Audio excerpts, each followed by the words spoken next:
आषाढी महिन्याच्या शुभेच्छा.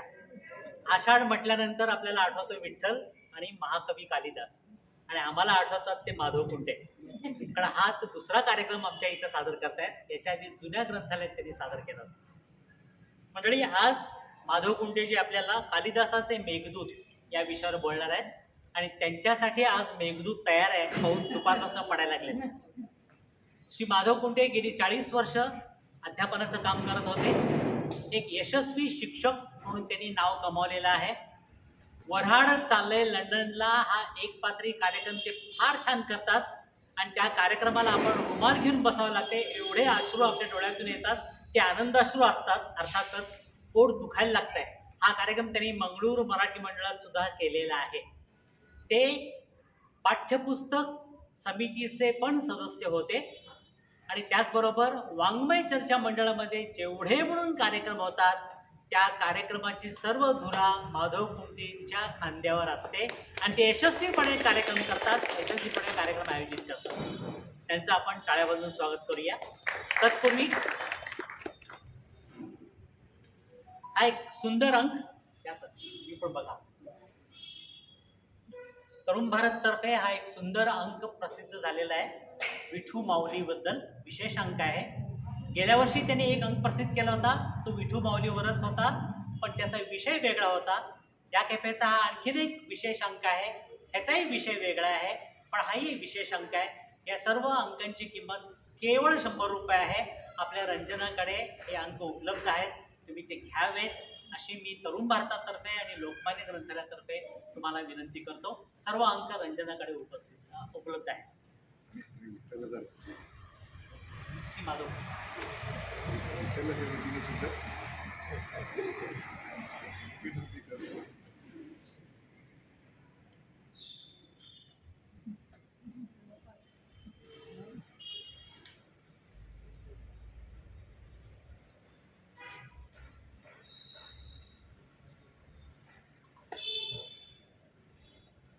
नमस्कार मंडळी. भारतीय इतिहासात गुप्तांचे साम्राज्य सुवर्णयुगाचा काळ म्हणून ओळखला जातो. इसवी सन 300 ते 400 म्हणजे साधारण 1600 वर्षापूर्वी मगध साम्राज्याच्या मौर्यांच्या नंतर पुन्हा भरभराटीला आले. मगध साम्राज्याच्या आधी मौर्य साम्राज्य होऊन गेलं 300 ते 400 वर्षात. त्याच्यानंतर पुन्हा या गुप्तांच्या काळात परत मगध साम्राज्य भरभराटीला आले. ते गुप्तांच्या राज्यात पहिला चंद्रगुप्त हा गुप्त राज्याचा संस्थापक होता. तर त्याचा नातू म्हणजे समुद्रगुप्ताचा मुलगा दुसरा चंद्रगुप्त हा मगध राज्याचा म्हणजेच पर्यायाने गुप्त घराण्यातला सम्राट होता. आपल्या महापराक्रमाने आणि कुशल शासनाने त्याने गुप्त राज्याचा मोठा विस्तार केला होता. गुप्तांचे साम्राज्य उभे केले होते. गुजरातच्या काठेवारपासून बंगालपर्यंत आणि उत्तरेस हिमालयापासून दक्षिणेस नर्मदेच्या खोऱ्यापर्यंत त्याचे राज्य विस्तारलेले होते. मगध म्हणजे आजचा बिहार. तर या दुसऱ्या चंद्रगुप्ताने राज्य विस्ताराचा तत्कालीन विक्रम केला होता, म्हणून विक्रमादित्य नामाभिधान त्याने प्राप्त केलेले होते. म्हणून हा राजा विक्रमादित्य या नावाने प्रसिद्ध झाला. त्याच्या राज्यात क्षिप्रा तीरावर वसलेली उज्जैनी नगरी व्यापार, ज्ञान, कला, साहित्य, संस्कृतीची प्रख्यात नगरी होती. नैसर्गिक आपत्तीपासून संरक्षण करण्याच्या दृष्टीने विक्रमादित्याने गुप्त साम्राज्याची राजधानी उज्जैनीला प्रस्थापित केली. उत अधिक जैनी असा संधी शब्द असणारी ही नगरी, उत म्हणजे उत्कर्ष आणि जैनी म्हणजे विजय प्राप्त करून देणारी, म्हणून राज्यकर्त्यांच्या मनाला भावली होती. उज्जैनीचे प्राचीन नाव अवंती होते, आणि ही अवंती नगरी शिक्षणाचे उत्तम केंद्र होते. म्हणून तर अवंतीचे उज्जैनी असे नाव झाले, तरी त्या काळी प्रसिद्ध असलेल्या 7 मोक्षदायिनी नगरींच्या समूहात अवंती म्हणजे उज्जैनीचे नाव येते. अयोध्या, मथुरा, माया, काशी, कांची, अवंतिकापुरी, द्वारावती चैव सप्तैता मोक्षदायिकाः. ज्ञानाची केंद्रे असलेल्या या नगरीला मोक्षदायिनी नगरी असे संबोधून ज्ञान क्षेत्राचा किती गौरव केलाय का. म्हणून अवंती म्हणजेच उत्कर्षदायिनी, विजयी भव असं म्हणणारी नगरी उज्जैनी. उज्जैनीचे अपभ्रंश आजचे रूप आहे उज्जैन. अशा या वैभव संपन्न उज्जैनचा राजा विक्रमादित्याचा दरबार नवरत्नाने संपन्न असणं अगदी स्वाभाविक आहे. त्या नवरत्नात होता एक महाकवी, त्याचं नाव कालिदास. या महाकवीच्या जीवनचरित्रात एक आख्यायिका आहे, किंवदंती म्हणतात, दंतकथा म्हणतात किंवा काल्पनिक कथाही म्हणतात. ती कथा अशी आहे. त्या काळात कोण एक राजा होता. त्याला नेहमीप्रमाणे एक रूपवती कन्या होती. तिचे नाव विद्योत्तमा. राजकन्या केवळ रूपवती नव्हती, तर नावाप्रमाणे विद्यावान, पंडिता, विदुषी. विद्योत्तमा उपवर होताच राजाने राजकन्याचे स्वयंवर मांडले. पण असा होता, वादविवादात म्हणजे डिबेटमध्ये राजकन्येला जो पराभूत करेल त्याला राजकन्या वरमाला अर्पण करेल. राज्याच्या सेनापतीसह देशोदेशीचे राजकुमार, अनेक तरुण विवाहोत्सुक विद्वान पंडित हा पण जिंकण्यासाठी आले. त्या प्रत्येकाला विद्योत्तमा पराभूत करून उचलून दिले. थोड्या दिवसातपणे तिला आपल्या विद्येचा आणि रूपाचाही गर्व झाला. तेव्हा पराभूत मंडळी आपल्या अपमानाचा बदला घेण्यासाठी एक षडयंत्र रचतात. संधी साधून एका अतिसामान्य पण अतिशय देखण्या युवकाला वादविवाद स्पर्धेसाठी घेऊन येतात. तो अतिसामान्य बुद्धीचा युवक म्हणे कालिदास. ही दंतकथा म्हणे कालिदास. दरबारात असे सांगितले जाते की पंडितजींचे ज्ञानसाधना आणि आत्मोन्नतीसाठी वगैरे मौन आहे. ते सतत जगाच्या कल्याणाची चिंता करीत असतात. पण खाणाखुणा करून राजकन्याच्या सर्व प्रश्नांची उत्तरे ते देते. तर दोघांच्यात अनेक खाणाखुणा होतात. बघता बघता राजकन्याच्या चेहऱ्यावर समाधान दिसू लागते. थोड्याच वेळात तिच्या चेहऱ्यावर गंभीरतेची छटा जाऊन अनुरागाची जागा घेते. विद्योत्तमा कालिदासाला 2 बोटे दाखवते. शेवटचा प्रश्न, आत्मा आणि परमात्मा याबद्दल आपले मत काय आहे हे तिच्या मनात. कालिदास तिला 1 बोट दाखवतो की तुझ्या अर्ध्या इतकेही ज्ञान मला नाही, मला आता याच्यातून सोड. हे त्याच्या मनात. तर म्हणे विद्योत्तमाला वाटते की 1 बोटमध्ये आध्यात्मिक साधना करून आत्मा आणि परमात्मा एक होऊ शकतात. या अद्वैत मताचा मी आहे असे त्यांनी उत्तर दिलेले आहे. शक्य आहे, कारण गीता तत्वज्ञान विद्योत्तमाला लगेच आठवते. अथ चित्तम समाधातुम न शक्नोषि मयि स्थिरम अभ्यास योगेन ततो मामिच्छक्तम धनंजय असं गीता तत्व सांगतात की अभ्यासाच्या योगानं प्रयत्नपूर्वक तू शेवटी माझ्यात सामावून जाशील आणि मग द्वैत राहणार नाही, अद्वैतच होईल हे तिला वाटतं. कर्मयोग मनात ठेवून राजकन्या काळा पांढरा रंग तबकात दाखवते. तिकडे याच्या खिशाला कोरड पडून हा पाणी मागतो आणि आधी पाणी पिऊन घेतो म्हणून पाण्याचा पेला तिला दाखवतो. तर तिला वाटते की तू पाण्यात कोणता रंग मिसळणार त्यावर आहे. पाणी आपले कर्म करणार. पाणी रे पाणी तेरा रंग कैसा तू जिसमें मिलाए रंग वैसा. झाले. राजकन्या प्रसन्न होते. त्यांचा विवाह होतो. इतकेच नव्हे तर पत्नी धर्म सांभाळण्यासाठी ज्याप्रमाणे सावित्री सत्यवानाबरोबर त्याच्या सामान्य घरात आली, त्याप्रमाणे विद्योत्तमाही या माणसाच्या सामान्य घरामध्ये येते. तसेच विद्योत्तमाही राजप्रसादाचा त्याग करून ती त्याच्याबरोबर येते. थोड्याच दिवसात तिला कळते की आपण फसलो. हा देखणा पती बुद्धीने अतिसामान्य आहे. ती संतापते त्याला नाही नाही ते बोलून हाकलून देते. अहो आधीच वादविवादपटू तिच्या तोंडाचा पट्टा सुरू होतात, हा तिथून पळ करतो. आणि हाच क्षण कालिदासाच्या जीवनातला टर्निंग पॉइंट. अपमानित कालिदास तपस्या करतो, म्हणजे विद्याभ्यास करतो. कधी कधी असं होतंय, कोणाची तरी फटकार जीवन आमूलाग्र बदलून टाकतो. उच्च विद्या विभूषित कालिदास घरी परत येतो. बंद द्वारासमोर उभा राहून प्रेमळ आवाजात आवाज देतो. कपाट उद्धाट्य सुंदरी. आतून कठोर आवाज येतो, अस्ति कश्चित वाग विशेषः. काही विशेष वाक सामर्थ्य प्राप्त करून आला आहेस का? अस्ति आहे, कश्चित काही, वाग विशेष शब्दसिद्धी, साहित्यिक मूल्य असणारी भाषा किंवा असे शब्द सामर्थ्य जे बहुजनांना आकर्षित करेल, खिळवून ठेवेल, असे काही असेल तर थांब, नाहीतर आल्या पावली जाता हो. हा अस्ति कश्चित वाक्याचा शेवट होता. पुन्हा अपमान, घोर अपमान, आणि आता तर शिकल्या सवरल्या विद्वानाचा अपमान. कालिदास तिथून निघून जातो. अस्ति कश्चित वाग विशेषः हे शब्द कानात घुमत असतात. अस्ति कश्चित वाग विशेषः मनाचे शब्द वादळ उठवतात.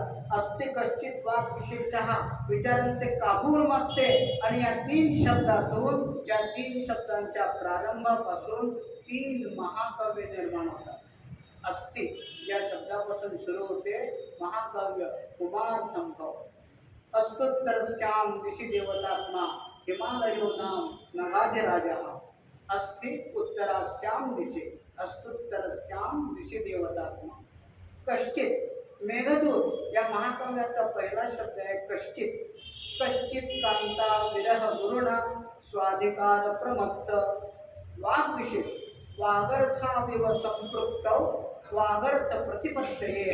रघुवंश या महाकाव्याचा प्रारंभ वाग्विशेषाने होता. पत्नी राजकन्या विद्योत्तमा कालिदासाचा पती म्हणून स्वीकार करते. मंडळी, ही दंतकथा आहे. इतिहासाच्या कोणत्याही पुस्तकात ही कथा नाही. गोष्ट दंतकथा असली तरी अस्ति कश्चित वाग्विशेषः हे मात्र सत्य आहे. अहो, संस्कृत भाषेतला तो एक प्रसिद्ध वाक्प्रचारच झाला पुढे पुढे. असं होतं ना, साहित्य क्षेत्रातील लोक जेव्हा एकमेकांसमोर येतात त्यावेळेला आपण एकमेकांना विचारतो, अलीकडं काय नवीन, काय कविता केली, कुठली कादंबरी, कथा. तर अशा अर्थी संस्कृत बोलणारे लोक ज्या वेळेला एकमेकांच्या समोर येतात त्यावेळेला ते विचारतात अस्ति कश्चित वाग विशेषः. असं काही आता काही नवीन आहे का असं विचारतात. मग आता अशा या कालिदासाचं साहित्य काय आहे ते आपण पाहूया. कालिदासाच्या नावावरती इतिहासात नोंद असलेली 2 खंडकाव्य आहेत. एक आजचा विषय जो आहे मेघदूत, हे विरह गीतिक आहे. दुसरा ऋतुसंहार. संहार हा शब्द ऐकताना आपल्याला काहीतरी वेगळं वाटतं, म्हणजे त्याचा फारच भयानक अर्थ आपण घेतो, पण संहार याचा अर्थ संस्कृतात वेगळा आहे. ऋतूचे समग्र वर्णन म्हणजे संहार. पॅजंट्री ऑफ सीझन म्हणजे ऋतुसंहार. भारतीय शास्त्रच इतकं सुंदर आहे. अहो, आपल्याकडे 6 ऋतू मानले आहेत. त्यांची नावही मोहक आहेत. ग्रीष्म, वर्षा, शरद, हेमंत, शिशिर, वसंत. या 6 ऋतूमध्ये दिसणारा ऋतुविभ्रम म्हणजे पूर्ण निसर्ग चित्र शब्दबद्ध असलेले काव्य म्हणजे ऋतुसंहार. कालिदासाची 2 महाकाव्ये, एक कुमार संभव अर्थात शिव-पार्वती परिणय, आणि दुसरे रघुवंश रामायणावर आधारित काव्य. नाटकाच्या बाबतीत तर कालिदास संस्कृतमध्ये त्याची तोड नाही. नाटकं त्याची 2 आहेत. अभिज्ञान शाकुंतल अर्थात शकुंतलेला दिलेल्या अंकीचे विस्मरण आणि त्यामुळे घडलेला पुढचा होता. पूर्वी अशी पद्धत होती, लांबलचक नाव द्यायची पद्धत होती. उदाहरणार्थ सांगतो, संगीत संशय कल्लोळ अर्थात तसबिरीचा गोटा असं त्या पुस्तकावरती पण नाव आहे.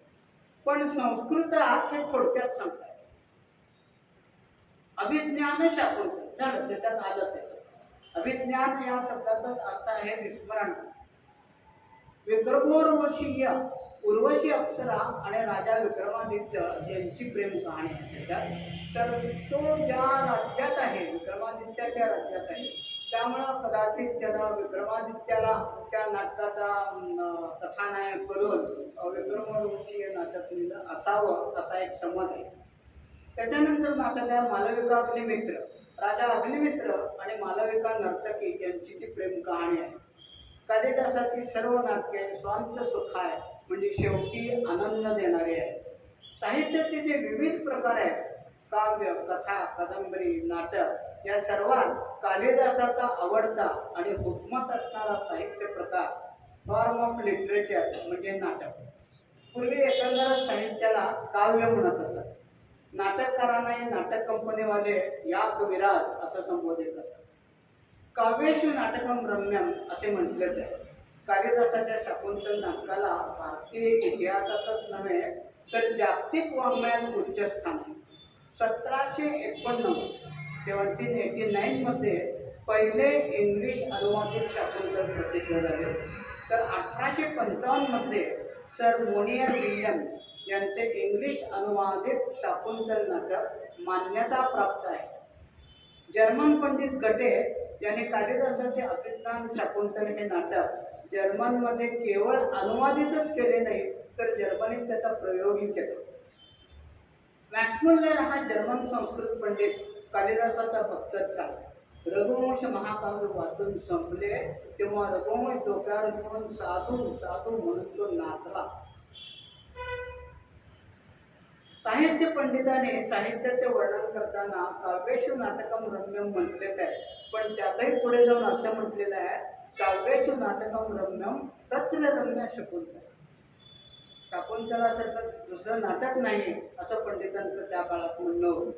नाटक हा साहित्य प्रकार सर्वश्रेष्ठ मानला गेला. याचे कारण म्हणजे नाटक म्हणजे भिन्न रुचेर जनस्य बहुधा अपि एकम समाराधना.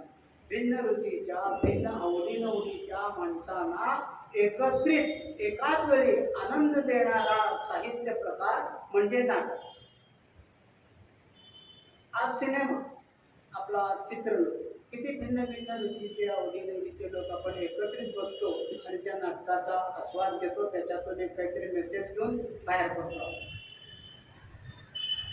कालिदासाची जी शैली आहे त्यात उपमा अलंकार हा त्याचा अत्यंत प्रिय आहे. आपल्या मराठीत जसं म्हटलेलं आहे ना, ओवी ज्ञानेशाची, अभंग तुकयाचा, आर्या मयूरपंताची, सुश्लोक वामनाचा. अगदी तसंच पूर्वीच्या इतिहासामध्ये त्या 3 पंडितांचं वर्णन केलेलं आहे. उपमा कालिदासस्य भारवेर्थ गौरवम दंडिनः पदलालित्यम मागे संती त्रयो गुणा. म्हणजे काय तर उपमा द्यावी ती कालिदासाने, उपमा द्याव्यात त्या कालिदासानं अर्थपूर्ण साहित्य भारवी पंडिताचे, दंडी या पंडिताच्या शब्दसिद्धीबद्दल काय सांगावे आणि माघ पंडितामध्ये या तिन्ही महाकवींच्या शैलीचा संगम झालेला दिसून येतो. उपमा कालिदासस्य भारवेर्थ गौरवम दंडिनः पदलालित्यम मागे संती त्रयो गुणा. असे असले तरी संस्कृत साहित्यात कालिदासाचे स्थान मात्र अद्वितीय मानले गेले आहे. निर्विवाद श्रेष्ठ कवी कालिदास असेच म्हटले जाते. त्याच्याबद्दलचा एक श्लोक किती सुंदर आहे पहा. पुरा कवीनाम गणना प्रसंगी गणेशिका दृष्टीत कालिदास अद्यापि तत्तुल्य कवेर अभावत अनामिका सार्थवती भोग. गंमतच आहे. कोण श्रेष्ठ कवी आहेत बघूया तरी, मोजून तरी बघूया म्हणून किरंगळीपासून मोजायला सुरुवात केली. किरंगळी मुडपली, कालिदासाच्या नावानं मुडपली. पहिला सगळ्यात श्रेष्ठ कवी 1 नंबरवरती कोण असेल तर तो कालिदास म्हणून मुडपलं. पुढं बोट मोडायलाच येईल, दुसरा कोणीच नाही. अद्याप तत्तुल्य कवेर अभावात अजूनपर्यंत कोणीही झालेला नाही म्हणून ती किरंगळी तशीच झाली. आणि मग किरंगळीच्या या बाजूचं जे बोट आहे त्या बोटाला मात्र अतिशय सुंदर नाव आपोआप मिळून गेलं, अनामिका. किरंगळीच्या बाजूचे बोट अनामिका या नावाने प्रसिद्ध पावले. तर अशा या सुप्रसिद्ध संस्कृत कवी कालिदासाच्या मेघदूताची कथा आता तुम्हाला सांगतो. मेघदूत साहित्याच्या व्याख्येप्रमाणे पाहू जाता खंडकाव्य. महाकाव्याचा आवाका खूप मोठा असतो. त्या मानाने विषय विस्तार आणि विचार विस्तार या दोन्ही दृष्टीने मेघदूत लहान आहे म्हणून ते खंडकाव्य आहे. पण मेघदूताची गुणात्मक योग्यता, रसिक मनावर जनमानसावर असणारा त्याचा जबरदस्त प्रभाव आणि विषयाची कल्पकता पाहता जगातल्या रसिकांनी विद्वज्जनांनी मेघदूताला महाकाव्य मानले आहे. मेघदूताची कल्पना अगदी साधी आहे, मात्र या साध्या कल्पनेच्या साध्याचे साधन मात्र कल्पनातीत आहे. आपल्या बोली भाषेत सांगायचं तर लय भारी. जे न देखत रवी व देखत हे कवी. मेघदूताचे कथानक असे आहे, कुबेर देव हा देवांच्या संपत्तीचा कोषाध्यक्ष आहे. लक्ष्मी पूजना कुबेराची संपत्तीचा देव म्हणून विशेष पूजा करतात. तर अशा या कुबेराच्या पदरी कोषाधिकारी म्हणून एक यक्ष सेवेत होते. त्याचे नुकतेच लग्न झालेले असते. नवविवाहित यक्ष आपल्या सुंदर पत्नीला घेऊन नव्या नवलाईच्या दिवसात इतका रममाण होतो की कामावर म्हणजे ड्युटीवर येतच नाही. मध्यंतरीच्या काळात काहीतरी घोटाळा होतो आणि कुबेर देवाच्या क्रोधास यक्ष सामोरा जातो. कुबेर देवाचा त्याला शाप मिळतो. यक्षाला 1 वर्ष पत्नी विरहाची शिक्षा मिळते आणि त्याला अलकापुरीमधून दूर नर्मदेच्या तीरी रामगिरीवर पाठवले जाते. अलीकडच्या काळात जसं म्हणतात ना, असं झालंय जा गडचिरोली पनिशमेंट ट्रान्सफर पाठवून. विदर्भात रामटेक नावाचा एक भाग आहे, तोच हा रामगिरी. या रामगिरीवर पर्णकुटी बांधून यक्ष एकटा राहू लागला. बघता बघता पावसाळा आहे. यक्षाला आपल्या सुंदर नवपरिणित प्रिय पत्नीचा विरह असह्य होतो. कालिदासाने कथानायकाची विरहावस्था अशी रंगवली आहे की जवाब नाही. मराठीत त्याची तुलना करून सांगायची तर 1-2 भावगीते संदर्भासाठी सांगतो, म्हणजे आपल्याला नायकाची विरहावस्था आपल्याला कळून येते. त्या संदर्भात हे बंद रेशमाचे या नाटकातले शांता शेळके लिखित गीत पहा. आषाढ मास सुरू होतो. पावसाच्या धारा लागतात. प्रिय गुंजनात रममाण होण्याच्या या वातावरणात एकटेपणा यक्षाला बेचैन करतो. इतका बेचैन करतो, इतका बेचैन करतो. विरह विकल असा तो यक्ष म्हणतो, विकल मन आज बघू जुरत असहाय, विकल मन आज बघू जुरत असहाय. नाही मज चैन क्षण क्षण झरती नयन, नाही मज चैन क्षण क्षण झरती नयन, विकल मन आज. कविवर्य शंकर रामाने लिहितात, रंध्रात पेरिली मी आषाढ दर्द गाणी. रंध्रात पेरिली मी आषाढ दर्द गाणी, उन्मादल्या सरींची उमजून गेला. किंवा अगदी अलीकडचा मराठी सिनेमा, ती सध्या काय त्याच्यातलं गीत पहा. कितीदा नव्याने तुला आठवावी, डोळ्या पाणी नव्याने वाहवे, कितीदा नव्याने तुला आठवावी. अशा या विकलमनी यक्षाकडे संपर्काची साधने काहीच नाही. ना रेडिओ, ना फोन, मोबाईल, साधे वृत्तपत्र नाही. शापित असल्याने गूढ विद्या, परकाया प्रवेश, दिव्यदृष्टी, अंतर्ज्ञान इत्यादी वरद गोष्टींचा यक्षापाशी पूर्ण अभाव आहे. म्हणून या वरद गोष्टींपेक्षा जलद गोष्टींकडे त्याचे लक्ष जाते. जलद म्हणजे पाण्याचा ढग, मेघ, आणि या मेघालाच दूत बनवण्याची आर्त हा कवी घडतो. हे हृदयीचे ते हृदय ओतण्यासाठी, अक्षरशः बरसण्यासाठी मेघासारखा दुसरा दूत कोण? इतकी उत्कट कवी कल्पना केवळ आणि केवळ कालिदासालाच येऊ आहे.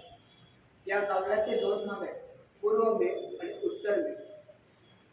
पूर्व मेघात रामगिरी, विदर्भ, नर्मदा नदीचे खोरे या भागात आपले विविध विभ्रम दाखवणारा मान्सूनचा पाऊस याचे वर्णन येते. तर उत्तर मेघात रामगिरी ते अलका नगरीपर्यंत जाताना काश्मीर, हिमालय, मानसरोवर या उत्तर भारतातल्या निसर्ग सौंदर्याने नटलेल्या भागाचे वर्णन येते. हे निसर्गाचे शब्दचित्र प्रत्यक्षाहून प्रतिमा उत्कट असे झाले. आता ज्या मेघाला द्रुत म्हणून राजी करायचे त्याची मनधरणी करताना साधलेला संवाद किती भावोत्कट आहे पहा. मेघाची स्तुती करताना कवी म्हणतो की मेघा तू कृषीवलांचा आधार आहेस. हे मेघराजा संसाराच्या तापाने संत्रस्त झालेल्या कष्टकऱ्यांचा सखा आहेस. मेघा प्रेमी जनांचा तू मित्र आहेस. आपले जीवन अर्पून दुसऱ्यांना जीवन देणाऱ्या हे मेघराजा तू साक्षात विष्णू स्वरूप आहेस. शांताकारं भुजंग शयनं पद्मनाभं सुरेशं विश्वाधारं गगन सदृशं मेघवर्णं शुभं. मेघासारखा शुभांगी वर्णाचा तू आहे असं त्या मेघाला म्हणतात. आणि असा इंद्रधनुष्याचे मोरपीस श्री खोवलेला घनश्याम श्यामघनात कवीला दूत म्हणून मेघाला तयार करताना कवी त्याला खूप विनंत्या अर्जव करतो. हा भाग कालिदासाने उपमा आणि उत्प्रेक्षा अलंकाराने सजवलेला आहे. आणि शेवटी मेघाच्या अंतःकरणाला हात घालताना तो म्हणतो मा भूदेवम क्षणमपिचिते विद्युल्लता विप्रयोगा.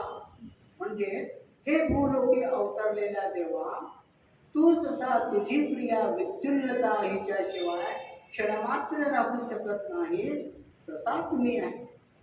म्हणून फक्त मी येथे ठीक आहे आणि लवकरच येऊन तुला भेटेन. बस इतका निरोप माझ्या प्रिय पत्नीला देशील का? कृपा करून माझं आई तेवढं जाऊन सांग. कारण इथं माझी इतकी अवस्था विरह व्याकुळ झालेला आहे कितीदा तुला नव्याने आठवावे असं झालेलं आहे. मेघदूतात कथा उपकथा याबरोबरच इतिहास भूगोल समाजशास्त्र मानसशास्त्र परिसर अभ्यास म्हणजे आपल्या सभोवती जे जे आहे ते या सभोवताला कवी कवेत घेतो. म्हणून मेघदूत खंडकाव्य असूनही महाकाव्य गणले गेलेले आहे.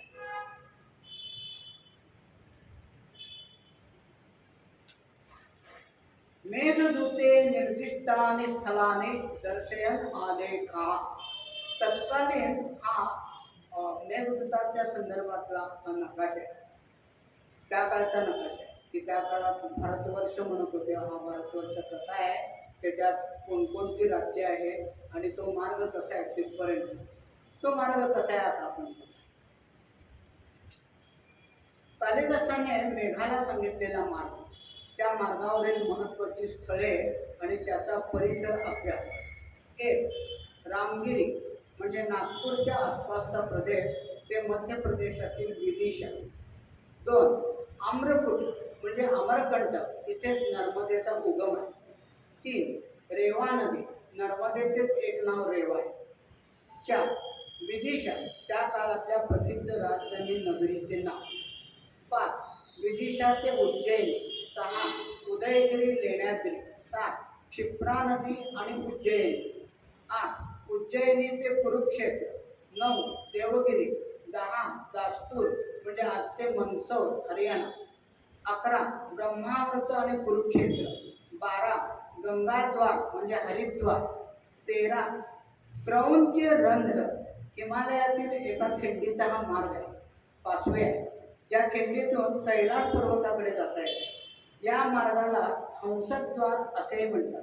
दरवर्षी मायग्रेशन पिरियडमध्ये हंस पक्षी याच मार्गाने आजही मानसरोवराकडे जातात.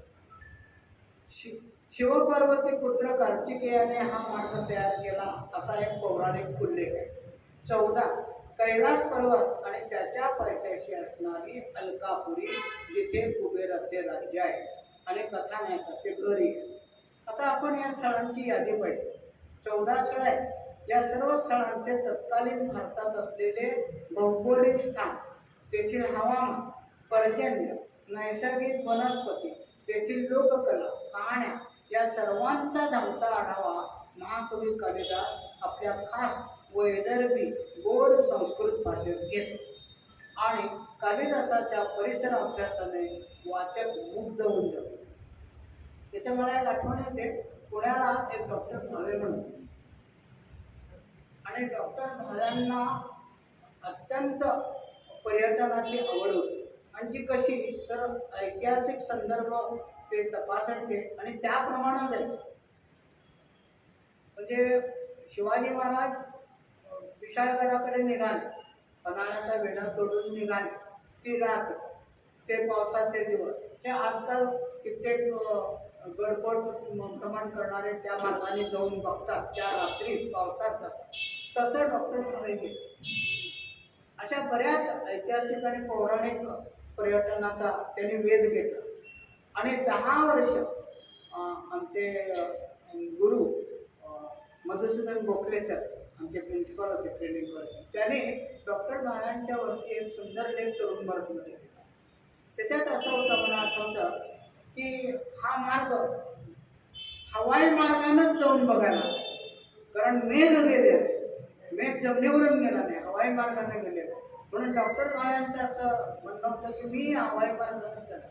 म्हणून त्यांनी 10 वर्ष सतत प्रयत्न केले, पैसा साठवण्यापासून सगळी तयारी केली आणि एक प्रायव्हेट विमान हायर करून, 2 सीटर विमान हायर करून ते या मेघाच्याच मार्गाने, आता मी जी 14 स्थळं सांगितली ती सगळी 14 स्थळं बघून आले.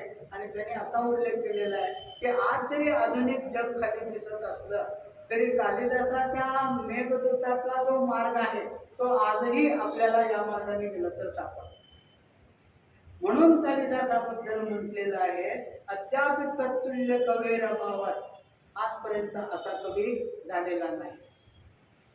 120 श्लोकांचे विप्रलंब म्हणजे वियोग शृंगार रसाने भरलेले हे महाकाव्य आहे. शेवटी स्वांत सुखाय झाले आहे, म्हणजे शेवट गोड होऊन संपले. या महाकाव्याची भाषा तत्कालीन शालीन संस्कृत असून पंडितांनी याला गोड वैदर्भी म्हणून तिचा गौरव केला. मेघदूताची रचना करताना या गीतिकाव्याची गेयात्मकता अखंड साधण्यासाठी म्हणून संपूर्ण काव्याची रचना मंदाक्रांता वृत्तात केली. हे अक्षर गणवृत्त आहे. प्रत्येक चरणात 17 अक्षरे येतात, म्हणून याला समचरणी वृत्त असेही म्हणतात. 1972 मध्ये 54 वर्षापूर्वी मोराव वाळंबे लिखित आणि महाराष्ट्र राज्य पाठ्यपुस्तक महामंडळ पुरस्कृत, पूर्वीच्या काळी 10वीला स्वतंत्र व्याकरणाचं पुस्तक लावलेलं असायचं. 11वी म्हणजे मॅट्रिक्युलेशन, त्यावेळेला ते स्वतंत्र व्याकरणाचं पुस्तक लावलेलं असायचं. त्या पुस्तकाचं नाव आहे मराठी सुगम व्याकरण. या पुस्तकात मंदाक्रांता वृत्ताचे उदाहरण देताना व्याकरणकारांनीही मेघदूताचाच आधार घेतलेला आहे. कविवर्य माधव जुलियन तथा पटवर्धन यांच्या अनुवादित मेघदूतातून संपादित केलेल्या या ओळी पहा. वृत्त मंदाक्रांता. मेघानी हे गगन भरता गाढ आषाढ मासी, कोई पर्युत्सुक विकलतो कांत एकांतवासी, तन्निश्वास श्रवणी रिझवी कोण त्याच्या दिवासी, मंदाक्रांता सरस कविता कालिदासी विलासी. मेघाला दूत बनवून, वास्तविक मानव नव्हे पण मेघाला दूत बनवून, मेघात कृष्ण सखा, मित्र, दूत अशी विविध रूपे बघून चेतन गुणोक्ती अलंकाराचा एक अजरामर शब्द महाकवीने तयार केला, मेघदूत. मेघदूताचे उदंड यश, हे यश पाहून नंतरच्या काळात शुकदूत, कोकिलदूत, नीरदूत अशी दूत काव्याची परंपरा निर्माण झाली. ते फॅशनच झाली तेव्हा.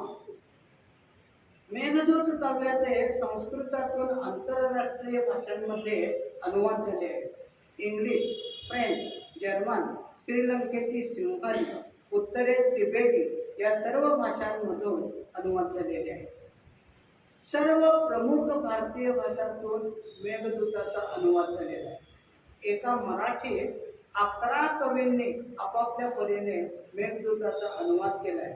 इसवी सन 1853 मध्ये कृष्णशास्त्री चिपळूणकर ते 1956 मध्ये कुसुमाग्रजांच्या पर्यंत सर्व मराठी कवी मंडळाला मेघदूताच्या अनुवादाचा मोह आवरता आलेला नाही. म्हणून मेघदूत हे खंडकाव्य असले तरी ते महाकाव्य पदाला पोचलेले आहे. महाकाव्यातील भावना कल्पनातीत असतात. या भावना नात्यांच्याही पलीकडच्या असतात. दुरावल्याला एकत्र आणणे हे या महाकाव्याचे साध्य आहे आणि सर्व रसिक मनाला भुरळ पडणारा मेघ हे त्या साध्याचे साधन आहे. तुमच्या माझ्याकडे आज मोबाईल फोन आहे. जे आपल्यापासून दुरावले आहेत त्यांच्यासाठी आपणच एक पोल पुढे टाकून त्यांच्याबरोबर संवाद साधायला काय हरकत आहे? कुछ नहीं, कुछ नहीं चाहिए, कुछ नहीं. कहाँ हो, कैसे हो,